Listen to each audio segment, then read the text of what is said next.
Hello, everyone. Welcome to our second episode of Headlines and Healing. I am your host, Connor Emery. Once again, I am joined by my colleague and partner for this project and podcast, Tony Miele. Tony, how are you doing today? I'm doing good today. I'm excited to talk about how injuries can leave athletes with negative impacts and our research that we dove into with that. So on the last episode, we talked about the background of CTE. What is it? How does it occur in one person? Kind of what athletes, medical professionals have said about it.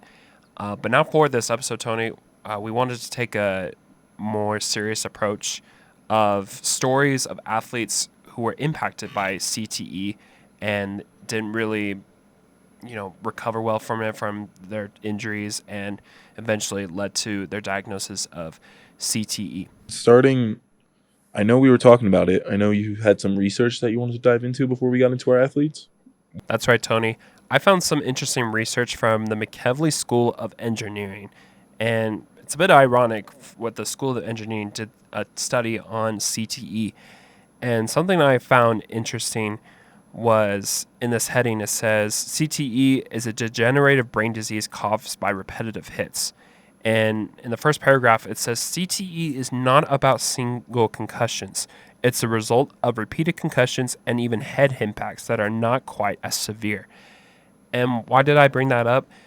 It's because we wanted to share stories about athletes who may have had some injuries and later in life they were impacted by it and it resulted in them being diagnosed with CTE. For my story, I want to share about Heather Anderson. Now, for those who don't know, she used to play football in Australia. That's where she grew up all of her life, and she really had a passion of playing sports. And her mother insisted that she wore a special helmet when playing football. Now, this is not your typical American football that you see for the NFL or college football. So while the other athletes weren't wearing helmets, she was the only one that was wearing it. And she had one concussion diagnosed. Her family believed that she had 4 concussions her entire playing career. But the reason that she quit football was because of shoulder injuries. And the real interesting part is she went to join the Australian military and she worked in medics. But all of a sudden, she committed suicide at the age of 28. It was a complete shock to her family, to her parents, because they didn't see any weird behavior from her. But they sent her brain to the medics in Australia. And 6 months later, after her death, it was revealed that she was diagnosed with CTE. Her family donated her brain to the Australian Sports Brain Bank in Sydney to be assessed by Professor Michael Buckland. Heather had low-stage CTE, so she had just a few lesions in her brain. Professor Buckland forensically examines brains and looks for abnormal tissue which causes a disease known as chronic traumatic encephalopathy, or CTE. He found CTE in Heather's brain and has co-authored an academic paper on his findings published yesterday. The article that's published is describing a very typical case of chronic traumatic encephalopathy, or CTE, very classic pathology of this degenerative brain disease. And because of this, she is the first female athlete to be diagnosed with CTE. This was in 2023, so not too long ago. And her father, when he was being interviewed, it wasn't really surprising to him, but at the same time, he was surprised. Let's take a look what he has to say. I'm sort of surprised, but not surprised. And I think now that this report has been published, I'm sort of trying to think about how it might play out for female sports people everywhere. And going off that there, Connor, speaking of CTE head injuries, there is, from this article right here from the American Association of Neurological Surgeons, there are estimated 1.7 to 3.8 million traumatic brain injuries each year in the United States, according to the CDC. of which 10% arise due to sports and recreational activities. Amongst American children and adolescents, sports and recreational activities contribute to over 21% of all traumatic brain injuries. Sustaining an injury while playing sports can range from a mild physical trauma, such as a scalp contusion or laceration, to severe TBI, which is a traumatic brain injury, with concurrent bleeding in the brain or coma. So, going off that, there is an example that I have, like Connor had, like Heather Anderson. I have an example from a boxer, Pritchard Cologne. And before I get right into that, a little more background and with boxing. So, in several studies, 15 to 40% of ex boxers have been found to have symptoms of chronic brain injury.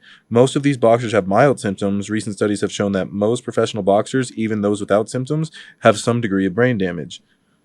So, moving into that, Pritchard Cologne was a renowned boxer, young in the sport, just about 23 years old at the time of this injury slash disqualification in his match where he got hit in the back of the head. He was, like I said, 23 years old, huge prospect, 16-1, looking for more fights, an honorary WBC champion. Pritchard Cologne was in a fight with Terrell Williams, had a few illegal blows to the back of the head, and after that, he went to the hospital. He walked off under his own power after they thought the fight was over, and he got disqualified. And as he went he started feeling a little dizzy and disoriented. And when he went to the hospital, it was determined that he had a brain bleed and that he had a severe TBI. These repeated blows to the back of the head also led to a coma, which he was in for 221 days.